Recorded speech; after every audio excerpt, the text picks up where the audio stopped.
Assalamualaikum warahmatullahi wabarakatuh. Perkenalkan, kami dari kelompok 8 akan membahas mengenai manajemen knowledge dari perusahaan YouTube. Di sini saya akan menjadi moderator pada presentasi kali ini. Untuk pembahasan yang pertama, kita akan membahas mengenai profil perusahaan dari YouTube serta produk dan jasa yang diberikan oleh YouTube.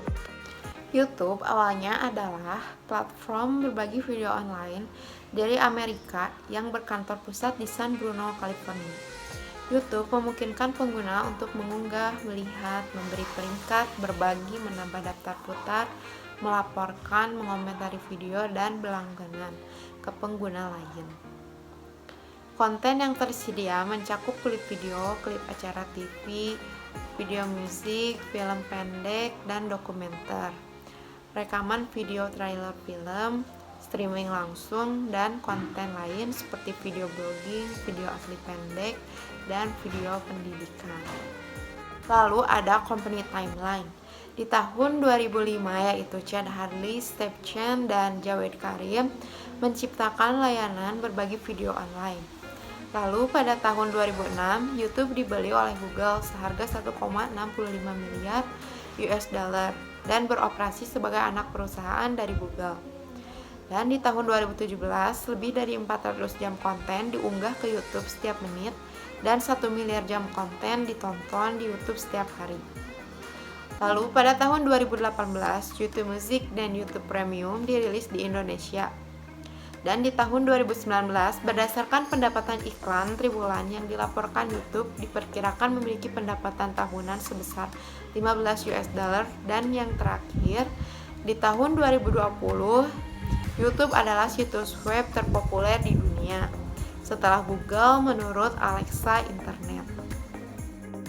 Dan yang terakhir ada YouTube Product or Service.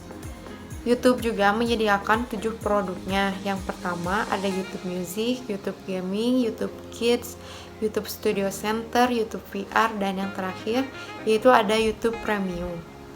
Mengenai data, informasi, knowledge, wisdom, knowledge process, knowledge codification, proses knowledge dari perusahaan YouTube, dan visualisasi dari perusahaan YouTube. Di slide 9 ada penjelasan tentang DIKW.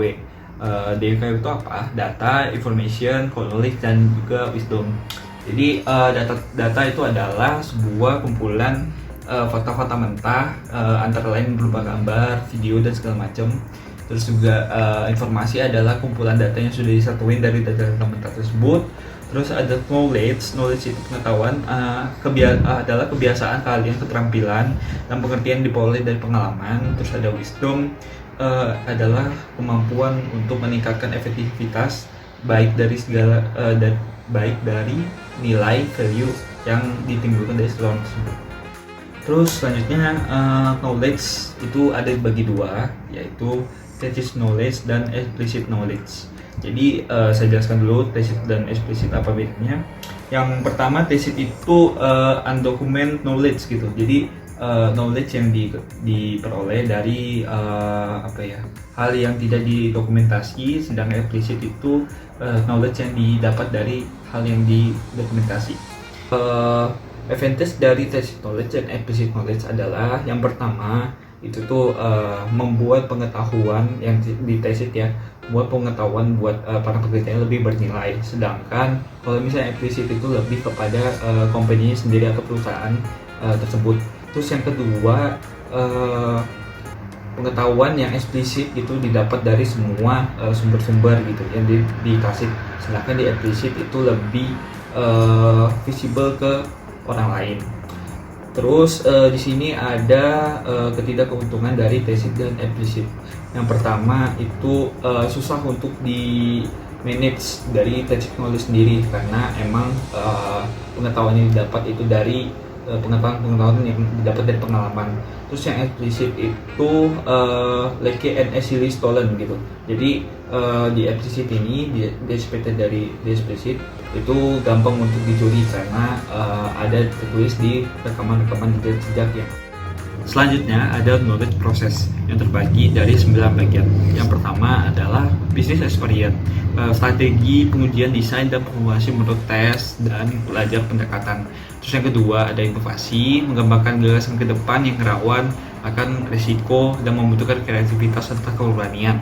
Terus yang ketiga ada knowledge management, praktik menangkap, mengendalikan dan secara efektif berbagi informasi yang bermakna. Yang keempat ada knowledge work, aktivitas produktif yang menghasilkan atau mengembangkan pengetahuan unik. Terus yang kelima ada business progress, unit kerja yang terdefinisi dengan baik yang dapat diulang yang mencakup tugas manusia dan otomasi. Yang ketujuh ada knowledge recovery, itu adalah proses menemukan pengetahuan. Terus yang kedelapan ada knowledge measurement, praktik mengevaluasi sumber pengetahuan organisasi. Terus yang kesembilan yang terakhir ada unconference, pertemuan terbuka yang dimaksudkan untuk melepaskan diri dari format hierarki dan status konferensi tradisional. Selanjutnya ada knowledge condivision. Jadi apa itu knowledge condivision? Penjelasannya adalah replikasi dari pengetahuan agar dapat digunakan kembali baik individu maupun organisasi. Dengan kata lain, melibatkan perubahan tacit knowledge yang tadi menjadi bentuk yang dapat digunakan secara eksplisit. Beberapa alat kodifikasi meliputi peta pengetahuan, tabel keputusan, pohon keputusan, kerangka aturan produksi, penalaran berbasis kasus, dan hakim berbasis pengetahuan. Nama saya Kevin James Monosembi. Saya akan menjelaskan apa itu knowledge process YouTube. Diawali dari knowledge management. Harley belajar desain di Indiana University of Pennsylvania, sementara Chen dan Karim belajar ilmu komputer di University of Illinois at Urbana-Champaign. Mereka bertiga menggabungkan kemampuan mereka masing-masing untuk membuat sebuah platform berbagi video online yang mereka namakan YouTube. Pada tanggal 23 April 2005, salah satu dari pendiri YouTube, yaitu Harley, Karim, dan Chen, mengunggah video untuk melaksanakan salah satu ide dari pendirian YouTube. Pada Mei 2005, YouTube menawarkan uji beta 6 bulan sebelum peluncuran resmi pada November 2005. Harley dan Chen mengalami kesulitan untuk membagi video. Dari kesulitan tersebut, mereka mencari ide bagaimana cara agar mereka dapat mengunggah video dengan mudah. Di mana video pertama YouTube berjudul Me at Zoo diunggah pada tanggal 23 April 2005, 6 bulan sebelum peluncuran resmi pada November 2005. Dan pada bulan Juli 2006, perusahaan mengumumkan lebih dari 65.000 video diunggah setiap hari dan 100 juta kunjungan video per hari. YouTube menjadi penyedia video daring utama di Amerika Serikat. Lebih dari 14 miliar video ditonton pada bulan Mei 2010, bulan Oktober 2006, di mana Google Inc. membeli YouTube dalam bentuk saham.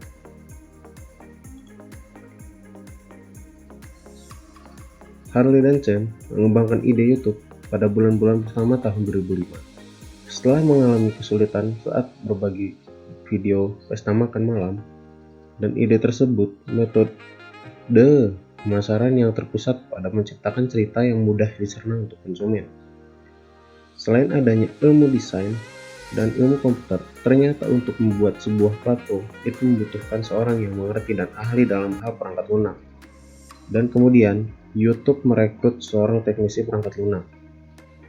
Chen, Harley, dan Karim adalah mantan pegawai PayPal. Dari pertemuan di PayPal, mereka mulai berteman. Pada saat pesta makan malam di apartemen Chen di San Francisco, Chen dan Harley mengalami kesulitan untuk mengunggah video mereka. Dari situlah tercetus ide untuk membuat platform berbagi video online ini. Visualisasi knowledge of YouTube. YouTube merupakan salah satu sarana yang digunakan untuk membagikan video yang memiliki banyak kategori, mulai dari vlog, gaming, kuliner, entertain, edukasi, dan masih banyak lagi.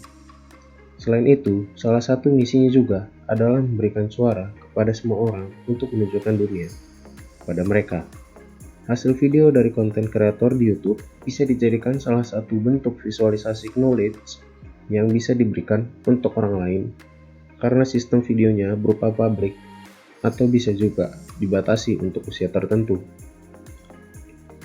Dalam implementasinya, YouTube dijadikan sebagai bahan video ajar untuk tujuan edukasi dan membawa banyak manfaat, salah satu keefektifan pelajaran yang diberikan dan memungkinkan menurunkan biaya ajar. Beberapa manfaat menjadikan video sebagai bahan pengajaran adalah sebagai berikut. Dapat kita lihat gambar tabel ini menjelaskan bagaimana manfaat dari YouTube dalam metode pengajaran. Selanjutnya ada analisis dari decision tree perusahaan YouTube.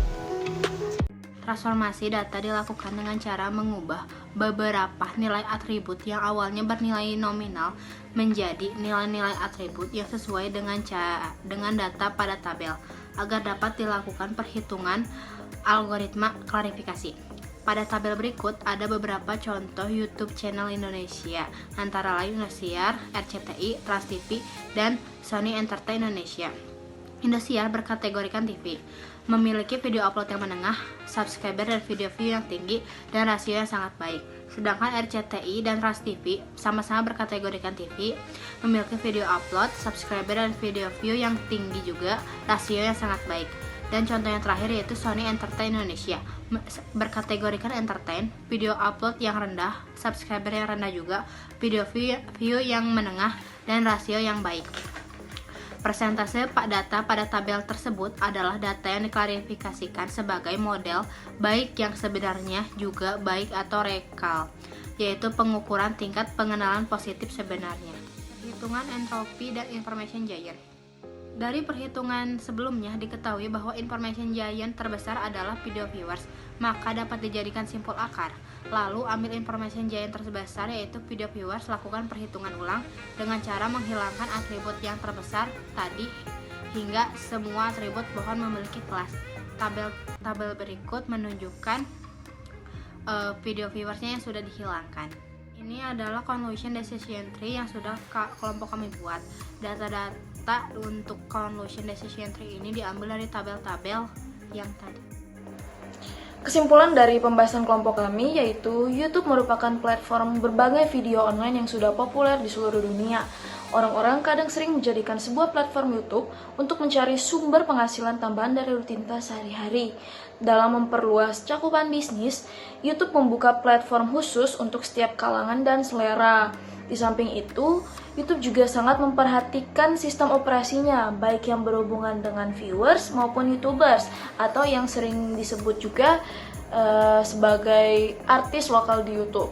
YouTube juga mengeksplor data dari setiap kalangan supaya YouTube bisa terus mengembangkan inovasi, discovery, dan platform baru untuk mengaktifkan pengetahuan demi menciptakan nilai organisasi. Secara garis besar, YouTube sudah menerapkan manajemen pengetahuan pada industri berbasis pengetahuan dan teknologi. Sekian dari kelompok kami, mohon maaf bila ada kelebihan dan kekurangan dari hasil presentasi ini. Terima kasih sudah menonton. Assalamualaikum warahmatullahi wabarakatuh. Dadah, stay safe.